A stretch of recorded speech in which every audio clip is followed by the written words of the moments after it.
Selamat pagi, sahabat GPIB dimanapun berada. Berjumpa kembali dalam Morning Call saat ini bersama dengan saya, Pendeta Ronald Marbun dari GPIB Jemaat Immanuel Balikpapan, Kalimantan Timur. Kita bersyukur ketika Tuhan boleh menyertai kehidupan kita hingga saat ini. Karena itu, marilah kita mengawali segala aktivitas kita sepanjang hari ini. Kita bersama-sama berdoa, bersama-sama membaca dan merenungkan firman Tuhan. Mari kita berdoa. Bapa di sorga, terima kasih karena Engkau selalu setia menyertai, menuntun dan membimbing kehidupan kami, sehingga kami boleh berada dalam situasi kami masing-masing, dan keselamatan daripada-Mu tetap kami miliki. Mengawali segala sesuatu dalam aktivitas kami sepanjang hari ini, kami hendak membaca merenungkan firman Tuhan. Biarlah Roh Kudus yang berkuasa bagi kami, sehingga firman Tuhan ini boleh kami pahami. Lebih daripada itu, kami berlakukan dalam kehidupan beriman. Berfirmanlah ya Tuhan, kami siap mendengarkannya. Amin. Bacaan Alkitab dalam perenungan kita pada saat ini diambil dari kitab Ester pasal 2 ayat 12 sampai ayat yang ke-14 yang menyatakan, sebelum seorang gadis mendapat giliran untuk masuk menghadap Raja Ahasveros, ia harus dirawat menurut peraturan bagi para perempuan selama 12 bulan. Sesungguhnya demikianlah digenapi hari-hari untuk pemakaian wangi-wangian, 6 bulan untuk memakai minyak mur, dan 6 bulan lagi untuk memakai minyak kasai serta wangi-wangian lain untuk perempuan.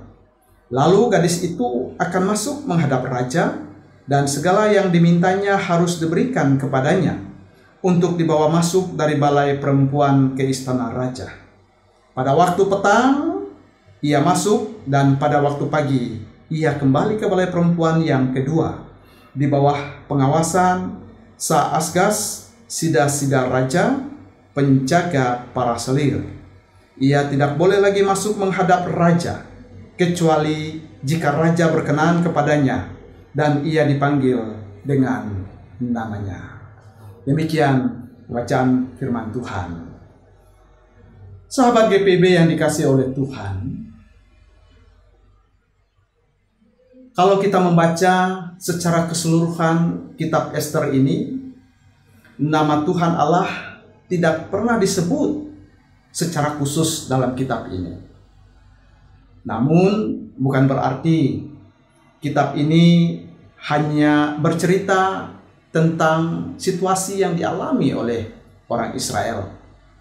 Namun di dalam kitab ini kita bisa melihat bahwa terlihat secara tidak langsung sebutan nama Tuhan Allah tetap ada, meskipun tidak ada kata Allah dan kata Tuhan.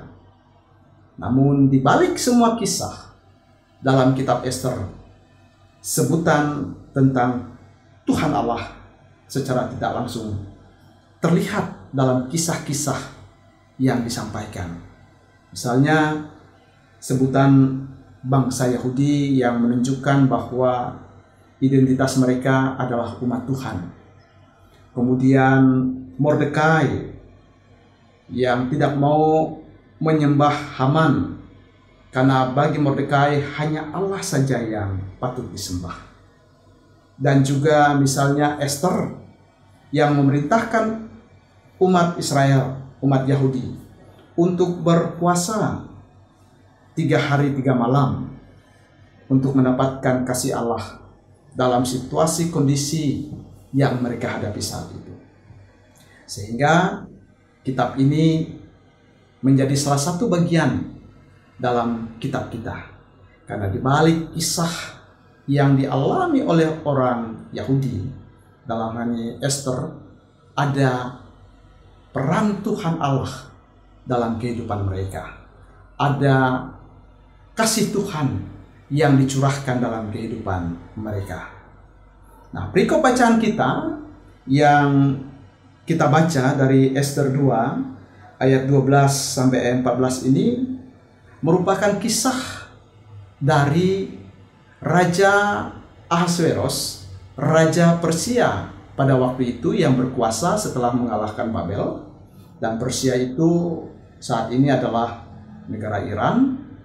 Dan Raja Ahasveros pada zaman Ester ini dalam perikop bacaan ingin mencari ratu yang mendampingi dia setelah Ratu Wasti yang pada waktu itu diusir dari istana karena tidak mau melakukan apa yang diperintahkan oleh raja. Dalam proses Raja Ahasveros mencari seorang ratu, maka ada hal-hal yang harus ditempuh oleh para perempuan yang telah dipilih dan dikumpulkan, termasuk salah satunya adalah Ester ini. Apa yang terjadi? Para perempuan yang hendak dipilih oleh raja selama 1 tahun dikisahkan di situ, mereka harus mempersiapkan diri mereka, di mana dikisahkan selama 6 bulan pertama mereka harus memakai minyak mur, dan 6 bulan selanjutnya mereka harus memakai minyak wangi-wangian yang lain, sehingga penampilan perempuan-perempuan yang akan menghadap raja menjadi perempuan yang memberi daya tarik bagi raja. Dan itulah salah satu proses yang dialami oleh para perempuan pada waktu itu ketika mereka hendak dipilih oleh raja menggantikan Ratu Wasti. Dalam perjalanannya, kalau kita melihat kisah dalam kitab Ester ini, maka Esterlah yang dipilih oleh Raja Ahasveros untuk menjadi ratunya, untuk menggantikan Ratu Wasti pada waktu itu. Meskipun Ester adalah orang Yahudi, tapi disitulah peran Tuhan bagi kehidupan umat Israel yang pada waktu itu menjadi tawanan bangsa Persia. Ester dalam perjalanan berikutnya menjadi ratu yang dipilih oleh raja, menjadi ratu yang mendampingi raja, dan Ester juga menjadi alat Tuhan untuk umat Israel dalam perjalanan berikutnya. Apa yang dialami oleh Ester dan para perempuan dalam proses mereka untuk dipilih oleh raja merupakan bagian dalam proses yang harus dijalani oleh para perempuan dan Ester. Dan proses itu harus dilalui, tahap itu harus dilewati, proses itu harus dijalani dengan baik, sehingga apa yang hendak dicapai boleh dinikmati dan kemudian boleh dijalani dengan penuh sukacita dan damai sejahtera. Sahabat GPB yang dikasihi oleh Tuhan Yesus, apa yang dilalui oleh para perempuan termasuk Ester ketika berhadapan dengan Raja Ahasveros yang berkuasa pada waktu itu, ingin menyampaikan bagi kita bahwa dalam proses kehidupan yang hendak kita capai ke depan, ada hal-hal yang harus kita lewati bersama, ada hal-hal yang harus kita jalani, ada hal-hal yang harus kita boleh lalui bersama-sama dalam kehidupan kita hari lepas hari. Proses itulah yang kemudian memberi kekuatan bagi kita. Proses itulah yang kemudian membentuk kehidupan kita. Proses itulah yang kemudian melengkapi, menguatkan kehidupan kita. Tentu dalam proses yang akan kita jalani ke depan harus kita lalui bersama-sama dengan Tuhan. Biarlah kisah Ester ini memberi sesuatu yang berarti bagi kita, untuk kita boleh menyadari bahwa dalam perjalanan kehidupan yang Tuhan beri, kita boleh senantiasa berproses bersama dengan Tuhan. Kita boleh senantiasa berjalan bersama dengan Tuhan, meskipun kita sadari terkadang kita harus putus asa, terkadang kita kecewa, bahkan terkadang kita harus mengalami duka. Tapi percayalah bahwa Tuhan Yesus tidak pernah meninggalkan kita. Karena itu, selama kita hidup, berproseslah bersama dengan Tuhan. Peganglah Tuhan, bersandallah dengan Tuhan, maka proses yang kita lewati hari lepas hari boleh kita hadapi dengan baik.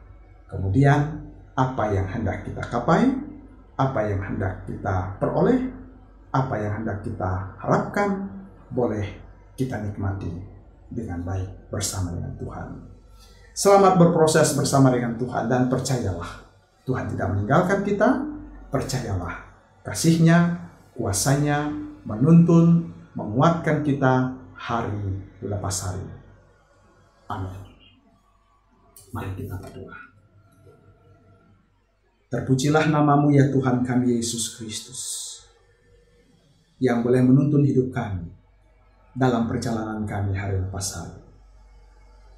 Terima kasih Tuhan atas firman-Mu yang mengingatkan kami bahwa kami harus berproses bersama dengan Tuhan. Banyak dinamika hidup yang kami alami, dan itu merupakan bagian proses kehidupan. Dan kami bersyukur Tuhan Yesus tetap senantiasa menuntun, menyertai, membimbing, dan memberkati kami.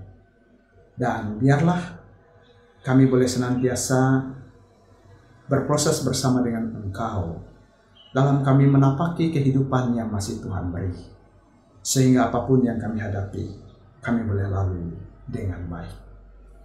Ya Tuhan, kami berdoa bagi kehidupan kami sepanjang hari ini, dimanapun kami berada, apapun tugas dan tanggung jawab kami masing-masing, Tuhan juga yang boleh menguatkan, memberkati, sehingga apa yang kami lakukan semuanya boleh kami jalani dengan baik.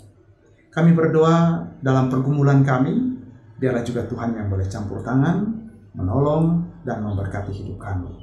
Sehingga apapun yang kami hadapi, kami boleh lalui bersama dengan Tuhan. Kami berdoa bagi gereja Tuhan, khususnya GPIB, dari lingkup sinode, lingkup mupol, sampai dengan lingkup jemaat, baik yang ada di kota, di desa, di pedalaman pelosok sekalipun, di pos-pos pelkes yang ada. Ya Tuhan Yesus, Sang Kepala Gereja, Engkau memberkati gereja-Mu ini. Engkau memberkati seluruh hamba-Mu, seluruh jemaat Tuhan, untuk boleh senantiasa menjalankan tugas dan panggilan di tengah persekutuan, pelayanan, dan kesaksian. Dan semuanya demi hormat dan kemuliaan nama Tuhan. Nyatakan hikmat-Mu bagi kami semua, sehingga apa yang kami jalankan, kami boleh lakukan seturut dengan kehendak-Mu. Bapa di surga, kami berdoa bagi bangsa dan negara kami. Tuhan memberkati pemerintah kami, dari tingkat pusat sampai daerah. Tuhan menyertai mereka, para pemimpin kami, sehingga mereka juga boleh menjalankan tugas mereka dengan baik. Terima kasih Tuhan, inilah syukur kami, inilah doa kami bawa hanya di dalam satu nama, Tuhan kami Yesus Kristus, Tuhan dan Juru Selamat kami yang hidup. Terpujilah Engkau saat ini sampai selama-lamanya. Amin. Tuhan memberkati kita semua.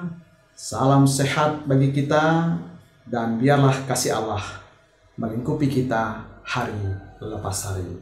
Shalom. GPIB Jemaat Air Hidup Kamal merupakan salah satu dari 3 jemaat mandiri yang berada di Pulau Madura, Jawa Timur. Sebagai minoritas, tantangan dan hambatan berupa teror dan ancaman turut mewarnai perjalanan iman Jemaat Air Hidup Kamal. Tetapi semangat persekutuan tidak pernah kendor. Jemaat ini dilembagakan pada tanggal 31 Oktober 1993 sebagai Jemaat Mandiri GPIB ke-215. GPIB Jemaat Air Hidup Kamal bukanlah jemaat yang besar. Saat ini terdiri dari 29 KK, di mana 80% KK adalah lansia. Pekerjaan anggota jemaatnya terdiri dari karyawan, ibu rumah tangga, pekerja serabutan, buruh harian, pensiunan, pelajar dan guru dengan upah kerja masih di bawah UMR. Sehingga secara ekonomi, GPIB Jemaat Air Hidup Kamal juga bukanlah jemaat yang kuat dan mandiri. Pada tahun 1986, GPIB diberikan tanah di wilayah Kelang ini oleh Bupati untuk membangun gedung gereja. Lahan ini jaraknya sekitar 3,9 km dari lokasi gereja saat ini. Namun pada tahun 1988, ketika panitia pembangunan mulai bekerja menguruk tanah, rencana pembangunan ditolak oleh Bupati yang baru dengan alasan gereja terlalu mendominasi sebab sudah ada GKJW dan gereja Katolik di wilayah ini pada saat itu. Sejak saat itu, tanah tersebut atau tanah ini menjadi lahan nganggur. Tanah uruk yang telah ditimbun diambil oleh oknum-oknum setempat. Tidak hanya itu, bahkan ada beberapa pihak tidak dikenal yang menggunakan tanah ini sebagai sawah dan menanami pohon pisang tanpa izin dari gereja. Sejak September 2023, kami melakukan pembersihan pada lahan dan melakukan pengawasan secara berkala. Mempertimbangkan beberapa hal ini, maka kami berencana untuk membangun pagar tembok dari beton untuk mengamankan lahan ini dari pihak-pihak yang tidak bertanggung jawab. Harapan kami di kemudian hari, jika Tuhan berkenan, maka di lahan ini dapat dibangun kos-kosan sebagai usaha PEG, mengingat lokasinya yang sangat strategis dekat dengan Universitas Trunojoyo Madura. Tetapi kami pun menyadari bahwa kemampuan kami sangat terbatas. Oleh sebab itu, melalui kesempatan ini, kami memohon bantuan Bapak, Ibu, Saudara-saudari untuk menopang kami di dalam daya, dana, dan doa. Kiranya Tuhan Yesus Kristus, Sang Kepala Gereja, memberkati Bapak, Ibu, Saudara-saudari sekalian.